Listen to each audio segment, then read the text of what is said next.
পিসিমণির আদরে ভাইপোর নেমন্তন্ন রইল আগামী বিধানসভা ভোটের দিন আমার বাড়িতে। আদর যত্নে কোনো ত্রুটি থাকবে না, কথা দিলাম।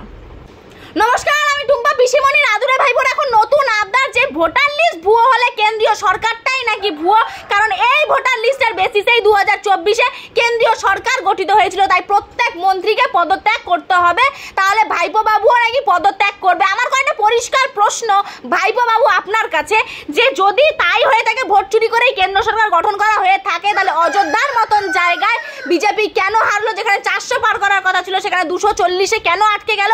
রাহুল গান্ধী 2019-এ হারার পর 2024-এ আবারও কেন জিততে পারলো?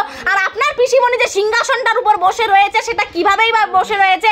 আবার 2024-এ লোকসভা ভোটে তৃণমূল বাংলায় এতগুলো আসন কিভাবে জয় করতে পারলো? আমার প্রশ্ন আপনার কাছে, দয়া করে উত্তরগুলো দিয়ে যাবেন। আর আপনি যে বলছেন বাংলায় নাকি ভোট চুরি হয় না, সলিড ভোটে আপনারা সরকার গড়েছেন, তাই আমি আপনাকে বলছি আগামী বিধানসভা ভোটের সময় আমার বাড়িতে আপনার নেমন্তন্ন রইল।